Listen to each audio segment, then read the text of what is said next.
এখনো যে সময় কার্তিক মাসের শুরু থেকে যথেষ্ট পরিমাণ ধানের কারি নেমে গেছে। যারা আলু করবে তারা কিন্তু একটু অগ্রিম ধানটা লাগাইছে। এই কারি নামানোর কারণে এই যে কিন্তু ঘাসের দাম খুবই কমে গেছে। দেখেন শুধু দর্শক, এই জমিটা কিন্তু সর্বনিম্ন 20,000 টাকা বিক্রি হওয়ার কথা ছিল। প্রিয় দর্শক, আসসালামু আলাইকুম। আপনারা কাছে এবং দূরে এবং দেশে এবং প্রবাসী থেকে যারা আমার ভিডিও দেখবেন তাদের প্রতি আন্তরিক শুভেচ্ছা ভালোবাসা রইল। প্রিয় দর্শক, একটা কথা বলে রাখি, আমার মূলত চ্যানেলটা কৃষি চ্যানেল, আপনারা অবশ্যই জানেন। আমি কিন্তু চ্যানেলটা শুরু করার থেকে প্রতিদিন বা প্রতিনিয়ত একটা করে ভিডিও দেওয়ার চেষ্টা করছি। সেখান থেকে কমে ভিডিও না পাওয়ার কারণে একদিন পর পর একদিন একটা করে ভিডিও দেওয়ার চেষ্টা করছি। কিন্তু তারপরেও কিন্তু খামারের সংখ্যা খুবই কম, মানুষ লাভ লস বিভিন্ন ধরনের হিসাব কিতাবে পড়ে গেছে। এবং বর্তমানে এখন একটা যে সময়, সেই সময় কিন্তু গরুর বিভিন্ন ধরনের রোগ শুরু হয়ে গেছে, লিম্পি, খুরাই, বিভিন্ন ধরনের রোগ, যার জন্য খামারিরা কিন্তু খামারে ইন হতে দিচ্ছে না। যেমন গতকাল আমি সারাদিন ঘুরে ফেরত আসছি, কোথাও কোনো ভিডিও করতে পারিনি। তো দর্শক, আপনারা হয়তো মনে করবেন যে ভাই নিয়মিত আপনারা ভিডিও দেন না। এই যে প্রতিকূল বা এই সমস্যার কারণে কিন্তু নিয়মিত ভিডিও করা সম্ভব হচ্ছে না। তারই ধারাবাহিকতায় আজকে আমি আমার নিজের জমি ঘাস, এর আগেও একের অধিকবার ভিডিও দিচ্ছি, যে ঘাসগুলো কতটুকু জায়গা বা এরিয়াটা কতখানি আমি কত দামে বিক্রি করুন, সেটা একটা আপডেট আপনাদেরকে জানাবার চাচ্ছি। দর্শক দেখুন, এই যে এখানে এই জমিটা, এই যে আপনারা দেখেন এই জমিটা এবং এখানে এই পাশে যে জমিটা আছে, এইখানে মিলে আমি মাত্র 13,000 টাকা বিক্রি করছি। তারপরেও যে ঘাস ক্রয় করছে তার আপত্তি যে এখনও যে সময় কার্তিক মাসের শুরু থেকে যথেষ্ট পরিমাণ ধানের কারি নেমে গেছে। যারা আলু করবে তারা কিন্তু একটু অগ্রিম ধানটা লাগাইছে। এই কারি নামানোর কারণে এই যে কিন্তু ঘাসের দাম খুবই কমে গেছে। দেখেন শুধু দর্শক, এই জমিটা কিন্তু সর্বনিম্ন 20,000 টাকা বিক্রি হওয়ার কথা ছিল।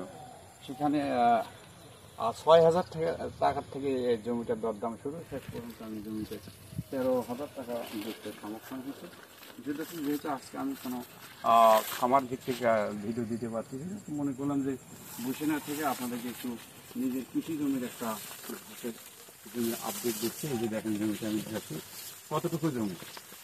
আপনাদের যারা দেশের দক্ষিণ অঞ্চলের লোক, ঢাকা, কুমিল্লা, বরিশাল, খুলনা, ময়মনসিংহ, সিলেট, সেই এলাকার লোক অবশ্যই ভিডিওটা দেখলে বলবেন যে আঙ্কিল বা ভাই, আপনার ঘাসটা খুব সস্তা দামে বিক্রি হয়েছে, আমাদের এলাকায় এই ধরনের দাম হচ্ছে ইত্যাদি কিছু, এই ধরনের বিভিন্ন মন্তব্য করবেন।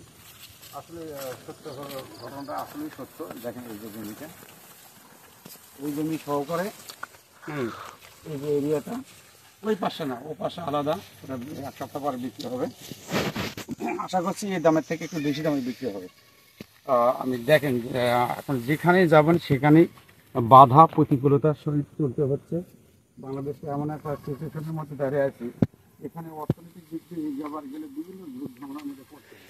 এই যে দেখেন ঘাস, কী পরিমাণ ঘাস, আপনারা চিন্তা করবেন বা মন্তব্য করবেন যে আসলে আপনার ঘাসটা যথেষ্ট সস্তা দামে বিক্রি হয়েছে, কিন্তু পাঠিয়ে মিলে না। 6,000 থেকে শুরু করে সর্বোচ্চ 13,000 টাকা ঘাসটা বিক্রি হয়েছে, কিন্তু যে ঘাসটা ক্রয় করছে তার ওই 13,000-ও 1,000 টাকা তার আপত্তি আছে, সেটাও দেবে কিনা সন্দেহ আছে। প্রিয় দর্শক, এই যে আমি ছোট একটা ভিডিও আপনাদের উপহার দিলাম। বর্তমান যে সার এবং কীটনাশক ঔষধ এবং যে কামলা কিচেনের যে দাম, সেই হারে কিন্তু আমরা এই ঘাসের দাম পাচ্ছি না। তারপরেও যেহেতু নিজস্ব জমি, পরিশ্রম করে যত কিন্তু আছে, একবার করে বসে থাকা সম্ভব না। বাংলাদেশের যেটা প্রেক্ষাপট, কিছু কর্ম করতে হয়। তা আমি এখন যার কাছে ঘাসটা বিক্রি করছি তার মুখে শুনবো যে আমার কথাটাই ঠিক না ব্যাখ্যা, কেন আর এত কম দামে। ময়ূর ভাই, ভালো আছেন? তো ধর একটা হাতটা মিলাই ভাই, একটু মোসাফা করি, মুসলমানের তো এটা জরুরি, তাই না? যাই হোক, আমি কৃষিভিত্তিক চ্যানেলে কাজ করি, বিভিন্ন হাট বাজার বা খামারের চিত্রগুলো তুলে ধরি, লাভ লসের হিসেবগুলি দর্শকদের জানাবার চেষ্টা করি। কিন্তু বর্তমান তো আমাদের উত্তরবঙ্গে বা সারা দেশের হিসেবটা জানি না। আমাদের উত্তরবঙ্গে তো প্রচুর বৃষ্টি, যেখানে যাচ্ছে সেখানে রাস্তাঘাট কাদো, মানে মোটরসাইকেল ঢুকতেছে না। আর একটা কথা বলে রাখি, সেটা হলো যে সেই দর্শক, যে ওই যে একটু আগে যেটা বললাম, যে এখন কিন্তু গরুর এই শেষ সিজনের বছরে বিভিন্ন ধরনের রোগ দেখা দিয়েছে, যার জন্য খামারেরা আপত্তি করতে দিয়েছে কোনো লোক ইন আউট করা যাবে না। যেহেতু আমি প্রতিনিয়ত ভিডিও দিতে না বলে একদিন পর পর আপাতত ভিডিও দিচ্ছি, কিন্তু কালকে কিন্তু আমি সারাদিন ঘুরছি, একটা ভিডিও করতে পারিনি। তারই ধারাবাহিকতায় আমি যাতে আপনাদের কাছ থেকে বা ইউটিউব থেকে অ্যাবসেন্ট না থাকি, নিজের জমিতে যে আমি ঘাসটা লাগালাম সেই ঘাসটা কী দামে বিক্রি করলাম সেই তথ্যটা আমি ভিডিও আকারে আপনাদেরকে জানাবার চেষ্টা করছি। তো ভাই এখন কেমন আছেন? ভালো আছেন তাই না? তা আপনার কাছে যে আমি ঘাসটা বিক্রি করলাম, এইটা যে আমি দিচ্ছি এটা কিন্তু দর্শক বলবে যে আপনি এত সস্তা দামে ঘাস বিক্রি করলেন। এইরকম সস্তা হওয়ার কারণটা কি?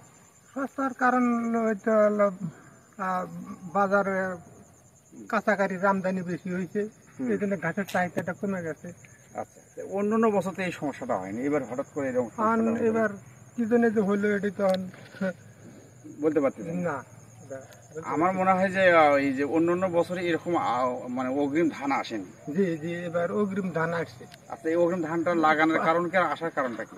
আসার কারণ হলো যে এই যে বৃষ্টিটার কারণে অনেক জমির ধান পুড়ে গেছে, আর ওই যে ধান কাঁচা তারা পুরো ধানই নিয়ে কেটে কেটে বিক্রি করতেছে, এই জন্য বাজারটা ঘাসের বাজারটা ডাউন হয়ে গেছে। তো এখন কথা হলো যে আরো একটা কারণ হতে পারে না যে তারা হয়তো বা আলু লাগাবে, যার জন্য একটু অগ্রিম ধান লাগাতে পারে, হয়তো সুফা করতেছে না, সামান্য না ডাটো থাকতে গেলে কেটে তারা লাগাইতেছে, আলু লাগাচ্ছে। এবং ওই যে ওয়েদারের কারণে জমিতে ধান পুড়ে যাওয়ার কারণেও মানে যে ধানটা এক সপ্তাহ পরে কাটবে সেটা এক সপ্তাহ আগে কাটতেছে, এই কারণেও কারির আমদানি, তাই না? যার জন্য ঘাসের দামটাও কম। এটাই কি আপনি বুঝতে পারছেন? সেই দর্শক, ওনার কথাটা আমি কিছুটা মিসিং দিলাম বা মিল করে দিলাম, ঘটনাটা ওইরকমই হতে পারে। তাছাড়া এই সিজনে কিন্তু ঘাস পর্যন্ত দাম হওয়ার কথা ছিল। তো এখন যে আপনি আমার কাছ থেকে যে ঘাসটা কিনলেন, কত দামে কিনলেন? আমি কিন্তু ভিডিও আকারে সেটা বলছি। কত টাকা? ধরেন 12,000।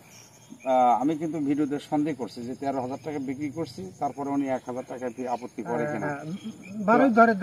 না, আপনি ওই 13ই ধরবেন। সেই দর্শক, এখন এই যে আমার কথাগুলো শোনার চেষ্টা করলেন বা করবেন যে আমি কি বলতেছিলাম। আমার নিজের কৃষি পলটিটা, এই যে সামনে কলা বাগান আছে, বিভিন্ন ধরনের ইউটিউবের গাছ আছে, আম আছে, লিচু আছে, তাই থাকি আমি এই যে ঘাসের প্লটটা করছি। কিন্তু একটা কথা বলে রেখেছি, বাংলাদেশে যারা কিছু অর্জন করছে তারা কিন্তু অনেক খাল বিল উতরে সামনের দিকে এগিয়ে গেছে। তো আমি দোয়া করব এবং দেশে এবং দেশের বাড়িতে যারা আমাদের এই কৃষি বিক্রি চ্যানেলগুলো দেখেন, খুব হিসাব কিতাব করে পাঠাবেন, তা নইলে কিন্তু আপনারা লসের সম্মুখীন হবেন। যাই হোক, ময়ূর ভাই, আপনি যে আমার কাছে যে এই ঘাসটা জমির এরিয়ার ভিতরে দেখালাম 12 বা 13টা যেটাই কিনেন, তাতে আপনার কি ধরনের লাভ হবে বলে আপনার আশা করেন? লাভ অল্প সীমিত লাভ, সংখ্যায় বলা যায় না যে 2,000 না 3,000 না 5,000। ধরেন ঘাসটা বেচলে, আপনার এই ঘাসটা বেচলে মনে করেন 3-4 হাজার টাকা আমার লাভ হবে, তাই না? আচ্ছা, তাতে আপনার খরচাটা তো অন্য কিছু নেই, শারীরিক পরিশ্রম। এটাই দর্শক শুনলেন তো ঘটনাটা। আপনারা ছোট্ট একটু ভিডিও আপনাদেরকে আমি উপহার দিলাম, দেখবেন এবং কি আমার কথাগুলো কেমন লাগলো এবং কেমনগুলো ঘাসটা বেচা আমার ঠকা হয়েছে না জিত হয়েছে, ভাই ঠকছে না জিতছে, আপনারা কমেন্টে জানাবেন। এই প্রত্যাশা রেখে শেষ করছি। আসসালামু আলাইকুম।